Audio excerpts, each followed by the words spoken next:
Hello everyone, I am Dolly Sharma and welcome to my YouTube channel TSC The Science Classes। आज हम इस video में chapter number 9 of class 9 science force and laws of motion का topic practical application of Newton second laws of motion, Newton third law of motion और Newton third law of motion के कुछ examples पढ़ेंगे। तो start करते हैं practical application of Newton second laws of motion. देखिए, हमने इससे पहले वाले वीडियोस में Newton second law of motion के बारे में पढ़ा था। वो क्या था कि जो एक्सटर्नल जो अनबैलेंस्ड फोर्स होता है, जो एक्सटर्नल अप्लाइड फोर्स होता है, वो किसके इक्वल्स होता है? The time rate of change of momentum. Momentum क्या होता है? मास इंटू वेलोसिटी हमने किया था। यहाँ पे चेंज इन वेलोसिटी क्या है? v minus you, final velocity minus initial velocity. v minus you divided by T acceleration होता है, तो मास इंटू एक्सेलरेशन। तो फोर्स का वहाँ से नया फॉर्मूला आया था, मास इंटू एक्सेलरेशन।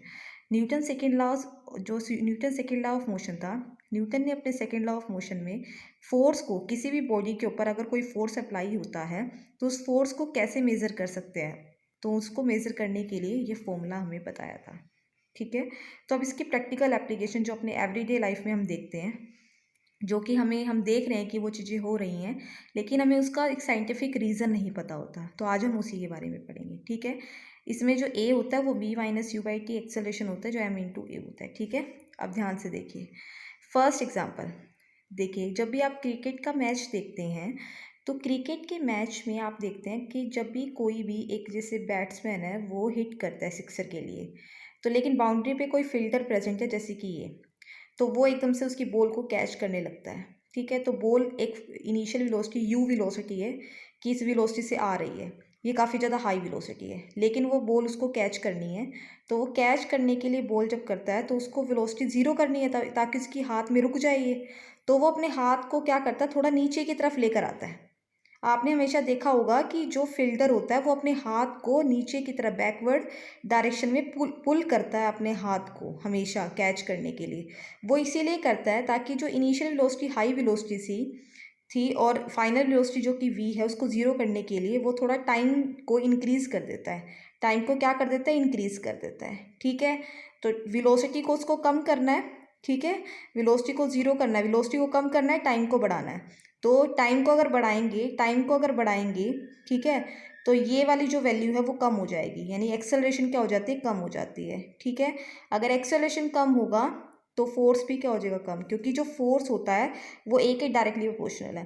टाइम बढ़ेगा तो एक्सेलरेशन कम हो जाएगी।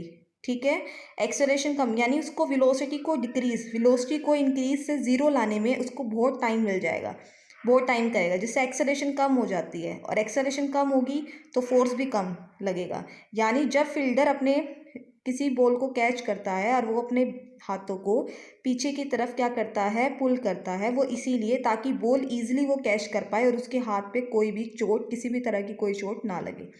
अगर फील्डर अपने हाथ को बैकवर्ड डायरेक्शन में पुल ना करे तो वो डायरेक्ट अगर बॉल को कैच करने की कोशिश करता है तो उसके हाथ में चोट लग सकती है, क्योंकि टाइम ज़ीरो, वो टाइम नहीं देगा वेलोसिटी को ज़ीरो होने में, डायरेक्ट टाइम बहुत कम होगा वेलोसिटी को ज़ीरो करने में।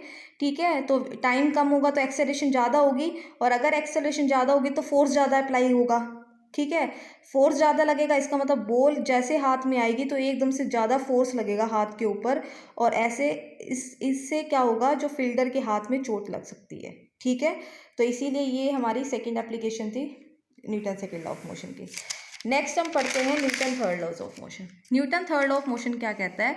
It states that for every action there is an always equal and opposite reaction, कि अगर हम किसी भी बॉडी के ऊपर एक फोर्स यानी कोई एक्शन फोर्स लगाते हैं तो वो बॉडी भी हमारे ऊपर एक रिएक्शन फोर्स देगी ही देगी, यानी वो इक्वल अमाउंट में उतना ही फोर्स लगाएगी, लेकिन अपोजिट डायरेक्शन में हर लगेगा। देखिए एग्जाम्पल से आपको क्लियर हो जाएगा, देखिए ध्यान से। नंबर 1, जैसे कि एक चेयर, कोई भी टेबल है, जैसे कि टेबल दिखा रखी है मैंने, इस टेबल के ऊपर एक हैवी लोडेड बॉक्स रखा हुआ है।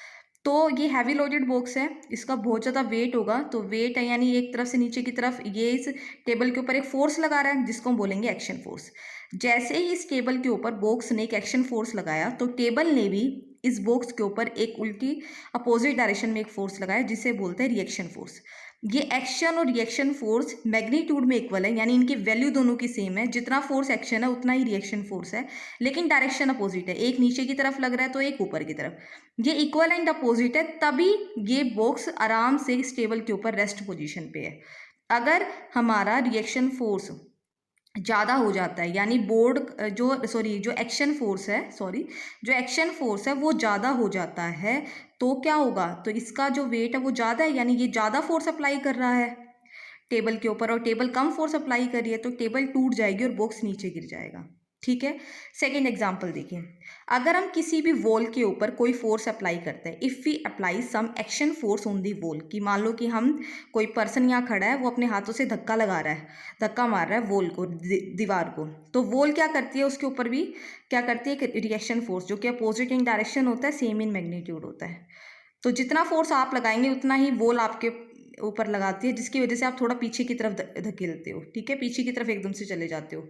ठीक है, तो जो एक्शन फोर्स और रिएक्शन फोर्स है ये भी इक्वल इन मैग्नीट्यूड है, अपोजिट इन डायरेक्शन है इन दिस केस। ओके, देखो आपने और भी एग्जांपल देखी होगी कि आप रोड पर चलते हैं, तो रोड पे जब चलते हैं तो आपके जो फुट है वो एक फोर्स अप्लाई करता है रोड के ऊपर, जो कि एक्शन फोर्स होता है। तो उसके अपोजिट डायरेक्शन में भी जो रोड है वो आपके फुट पर क्या करता है, एक अपोजिट फोर्स लगाता है, जो कि रिएक्शन फोर्स होता है, जो कि फ्रिक्शनल फोर्स भी हम कह सकते हैं, जिसकी वजह से वो एक्शन फोर्स और रिएक्शन फोर्स जो equal and opposite in nature हुए हैं, उसी की वजह से आप रोड पर आसानी से चल पा रहे हैं। ठीक है, अगर वहाँ पे भी ये फोर्स जो बैलेंस ना हो पाए तो फिर उसकी वजह से क्या होगा कि आप आसानी से ईजिली आप रोड पर वॉक नहीं कर पाएंगे। ठीक है, वहाँ पे भी Newton third law of motion ही एप्लीकेबल है। देखिए अब इसकी mathematical representation, let us consider a body A and body B. ठीक है, हमने एक बॉडी ए ली और एक बॉडी बी ली। जो बॉडी ए है वो बॉडी बी पर एक फोर्स अप्लाई करिए जो कि एफ बी है। ठीक है, ऐसे ही अब ए ने बी के ऊपर एक फोर्स लगाया जो कि एफ बी था। ठीक है, तो बी भी एक ए के ऊपर इस डायरेक्शन में फोर्स लगाता है जो कि एफ ए है। ए ने बी के ऊपर फोर्स लगाया एफ बी, ये एक्शन फोर्स है।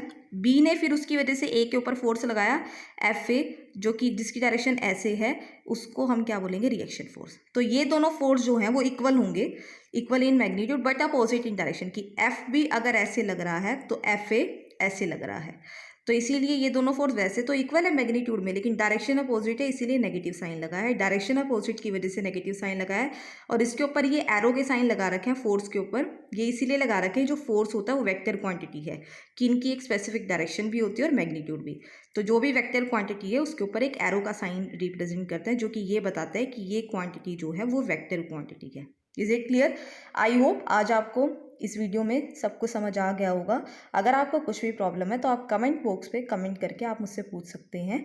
ठीक है, and please subscribe my channel and also press the bell icon, and don't forget to share and like my video. Thank you.